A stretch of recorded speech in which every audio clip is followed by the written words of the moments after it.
تمہیں اپنی اس دعا کو بدلنا چاہیے اور کہنا چاہیے کہ اے اللہ دنیا اور آخرت میں مجھے اپنی نعمتوں سے نواز۔ یہ اسی کے بارے میں بات ہو رہی ہے،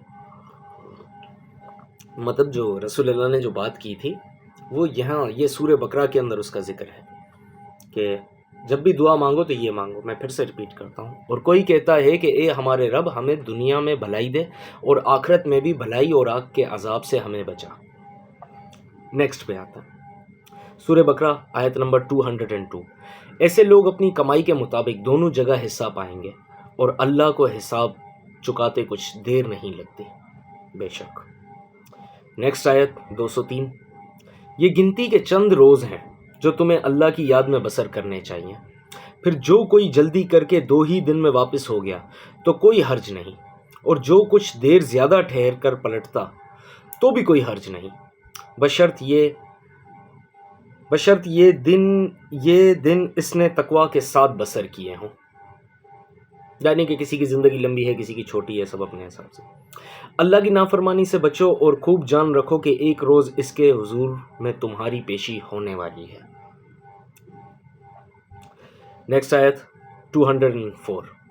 انسانوں میں کوئی تو ایسا ہے جس کی باتیں دنیا کی زندگی میں تمہیں بہت بھلی معلوم ہوتی ہیں، اور اپنی نیک نیتی پر وہ بار بار خدا کو گواہ ٹھہراتا ہے، مگر حقیقت میں وہ بدترین دشمن حق ہوتا ہے۔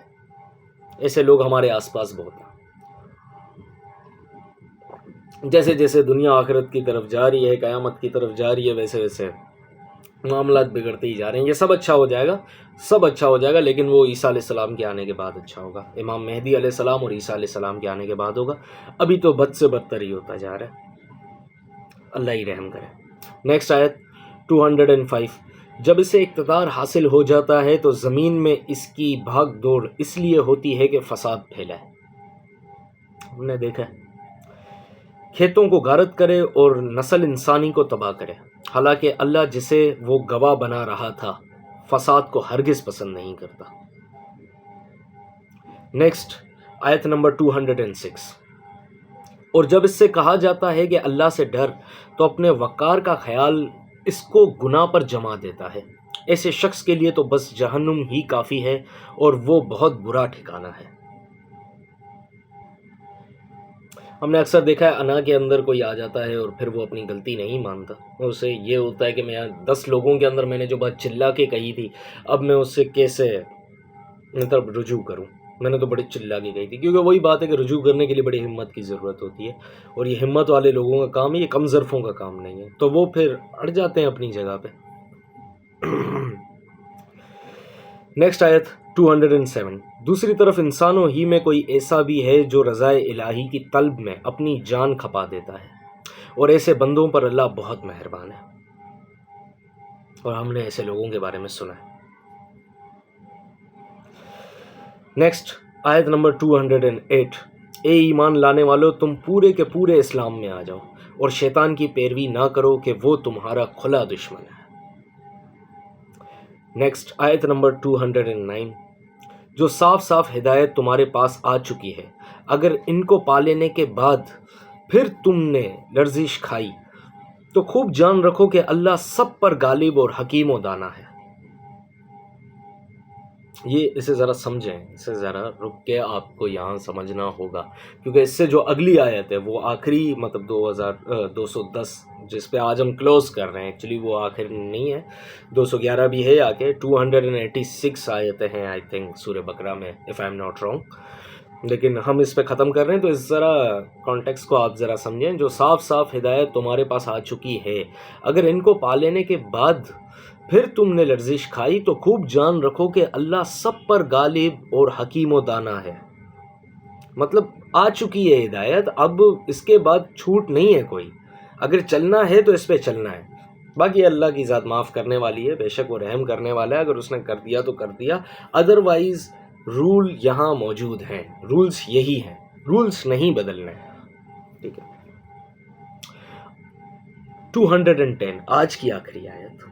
ان ساری نصیحتوں اور ہدایتوں کے بعد بھی لوگ سیدھے نہ ہوں تو کیا اب وہ اس کے منتظر ہیں کہ اللہ بادلوں کا چتر لگائے، فرشتوں کے پرے ساتھ لیے خود سامنے موجود ہو؟ اور فیصلہ ہی کر ڈالا جائے. مطلب یہ آخرت کی بات ہو رہی ہے. مطلب اب کیا، اگر بک آ گئی، اگر آرڈر دے دیا گیا تو اب اور کیا چاہتے ہو؟ اور کیا اب یہ آ جائے، اب آخرت کا دن کر دیا جائے؟ پھر سے پڑھتا ہوں میں سے. ان ساری نصیحتوں اور ہدایتوں کے بعد بھی لوگ سیدھے نہ ہوں تو کیا اب وہ اس کے منتظر ہیں کہ اللہ بادلوں کا چتر لگائے، فرشتوں کے پرے ساتھ لیے خود سامنے موجود ہو اور فیصلہ ہی کر ڈالا جائے؟ آخر کار سارے معاملات پیش تو اللہ ہی کے حضور ہونے والے ہیں. بے شک. مطلب اگر فارمیٹ سمجھ لیا جائے نا قرآن کا، تو آپ کو سمجھ آ جائے گا بات کس طریقے سے ہو رہی ہے، کس انداز میں ہو رہی ہے اور کیسے ہو رہی ہے اور بات ہو کیا رہی ہے، وہ سمجھ آ جائے گی آپ کو. ایز آئی سیڈ کہ اپنے آپ کو اس بار تحفہ دیں اور قرآن کو اپنی زبان میں پڑھیں، اسے سمجھنے کی کوشش کریں. میں آپ کو بار بار اس کی ترغیب دلا رہا ہوں، اور آپ پلیز یہ کریں، اس رمضان میں تھوڑا سا وقت جتنا بھی ہو سکے وہ نکالیں اور سیکھیں اور قرآن پڑھیں. اور باقی سیرت النبی ہے وغیرہ وغیرہ، کچھ سیریزز ہیں، کچھ بکس ہیں، واٹ ایور، کسی کی کوئی بھی بایوگرافی آپ پڑھنا چاہیں تو ان سب کی بکس بھی رکھی ہوئی ہیں. لیکن سیرت النبی اور قرآن کو پہلے ختم کر لیا جائے تو آئی تھنک یہ زیادہ بہتر آپشن ہے. اور اسی کے ساتھ ہم آج کی اپنی ویڈیو اینڈ کرتے ہیں، چلتے ہیں. امید ہے جو میں آپ کو سمجھانا چاہ رہا تھا، جو بتانا چاہ رہا تھا، وہ آپ تک پہنچ گیا ہوگا. اپنا بہت سارا خیال رکھیں، مجھے دعاؤں میں یاد رکھیں. انشاءاللہ کل زندگی رہی تو آپ سے پھر ملاقات ہوگی. تب تک کے لیے اللہ حافظ.